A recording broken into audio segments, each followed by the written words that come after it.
السلام علیکم دوستانو خراغله دوستانو د عوامو د پولیسو ترمنځ جګړه ودرېده چې کله رینجرز راغله رینجر نن سهار راغلي دي او هغو چې کوم دی نو اوس څه کوي دفاعي لاین یې کریټ کړی دی د هغې نه پس جګړه ودرېده ولې د عوامو ترمنځ جګړه ودرېده ولې چې کوم دی نو عوام سټاپ شو او پتراوې سټارټ کړو په دې باندې به ډسکشن کوو دویم دا چې د بهر ملکونو نه عمران خان ته پیغامات وصول شو ترکي هم چې کوم دی نو عمران خان ته پیغام راولېږو او هغه څه پیغام راولېږو د ترکي د سیډه چې کوم دی نو څه پیغامات راله د دې سره چې کوم بل اهم خبر به ډیسکس کوو چې د ګیلګت پولیس هم چې کوم دی نو د عمران خان په حق کې اواز پورته کوو هغه هم د عمران خان سره ولاړ دي دا درې خبرې به نن مونږ ډیسکس کوو نو راځو تاسو ته پته ده چې تر اوسه پورې چې کوم دی نو د پولیسو او د عوامو ترمنځ د لړایي شروع وه زمان پارک یو میدان جنگ جوړ کړی شوی و او په هغې کې چې کوم دی نو پولیسو په عوامو باندې لاټي چارج کوو او عوام به رالګېده په پولیسو باندې به د کاڼو پتراو چې کوم دی نو مونږ ورته وایو هغه به یې کولو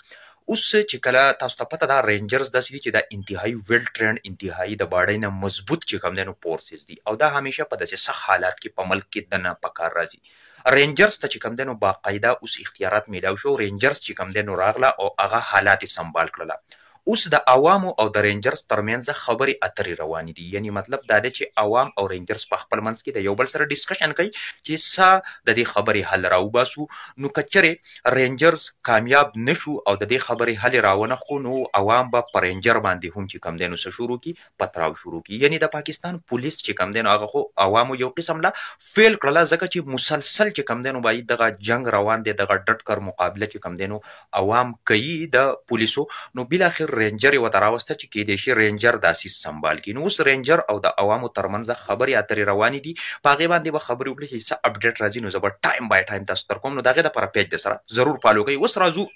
دویمه خبره دا ده چې د ترکی او د دې سره سره د نورو ممالکو نه هم چې کم دی نو د عمران خان سره چې کم دی نو شانه بشانه د ودرېدو پیغامات رااله خاص کر ایروین چې کم دی نو دا د ترکی یو مشهور شخصیت دی یو مشهور چې کم دی فیګر دی هغه عمران خان ته چې کم دی نو پیغام ورکړو چې آیا د عمران خان سره د ظلم زیاتې روان دی چې داغه په ملک کې چې کم دی نو هم په سابق وزیر اعظم پاتې شوی دی او داغه په کور باندې شیلینګ کیږي هغه وویل چې دا یو بیرونی سازش دی چې همیشه د ترکیه او د پاکستان خلاف کیږي او همیشه پاکستان او ترکیه دوه اسلامیک د سیکنډری دي چې د دې نه ټوله دنیا یریږي نو داغو ته ډاون کولو کوشش کیږي او سیول وار چې کم دی نو یو قسم له پاکستان کې خانه جنگي چې کم دی نو دراوستلو کوشش کیږي سیول وار څه ته وایي اصل کې خانه جنگي ته وایي چې د خپل په ساده پښتو کې وزه تاسو داسې پوهیږم چې په خپل ملک کې خپل خلک په خپل منځ کې وینخلي او چې په خپل منځ کې کله د خپل خلک ونختله نو تاسو ته پته ده زمونږ مثال زمونږ اگزامپل به داسې جوړیږي څنګه چې لیبیا یا داسې دغه ملکونو دغه کنټري وه چې هغه چې کوم دی نو هیڅ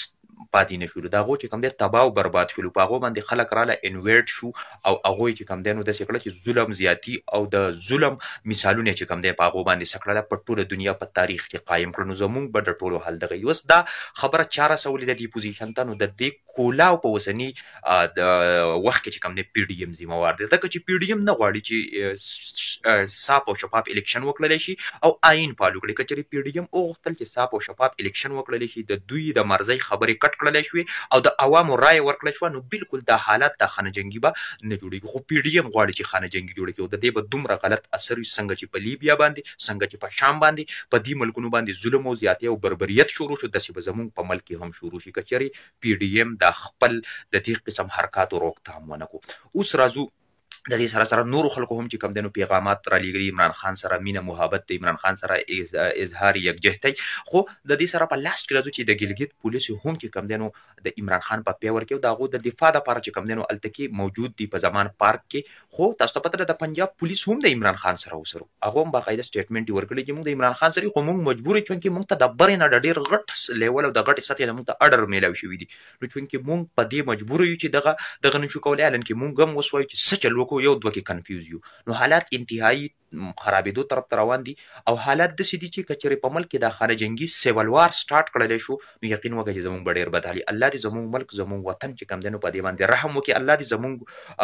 ملک زموږ وطن د دې قسم فتنو نه وساتي ځکه چې دا ملک موږ ډېره په ګرانه باندې ګټلی دی 1947 کې د دې لپاره چې کوم دی علماو چې کوم دی نو هغو سرونه د هغو نه کټ کړی شوي دي د دې سره چې کوم دی زموږ لیډرانو چې کوم دی نو قربانیانې ورکړي دي دا چې کوم دی نو ډېر په ګرانه باندې راغلی که تاسو د خپلو مشرانو نه دې تپوس وکړئ اوس که چېرې دا موږ دغه شانتې په په اسانه باندې او د پی ډی ایم د خواهشاتو مطابق کچري دا مونږ ورکو نو دا به یو یقین وکړي چې مونږ د خپل لیډرانو مونږ د خپل مشرانو کوم چې قربانیان ورکړي دي مسلسل جدوجهد او کوشش وکړي نو دا مهنت په مونږ به په اوبو باندې وړو نو نه دا په کار داسي چې کینی عوام چې سرای ورکی یار د دینه خبره بلشته صاف او شفاف الیکشن وکي عوام چې سرای ورکی بس چې څوک وزیر اعظم راغی براشي کنه په زور ته څنګه وزیر اعظم راځي په زور باندې ته څنګه چې کم دین وي په زور کلی نه خپلېږي ته څنګه په زور کلی خپلې یو قسم لا دا ډېر غړ زیاتې ده په دې کې ولې تاسو پاتې راځي که تاسو وایئ چې او زموږ سره د عوامو چې کم دینو سپورټ شته دی نو صاف او شفاف الیکشن ته راشئ پته به ولګي ولې تاسو د دې نه په شا باندې زور کوئ او تختئ ملګرو تاسو څه وایئ تاسو به راسم خپله رای شریک کوئ خو د دې نه مخکې یو 2 کار به لازمي کوئ چې دا لایک به درسره ضرور کوئ ویډیو به درسره ضرور شیر کوئ ځکه چې په دې باندې موږ ډېر غټ مهنت لګي او پیج به درسره ضرور چې کوم دی نو فالو کوئ د عمران خان په باره کې چې څومره اپډیټ راځي صرف او صرف په شاهد ریډي به تاسو ته میلاویږي نو لهذا دا د ځان سره سیف کوئ په اخر کې خپل ورشه خپل اجازه کوئ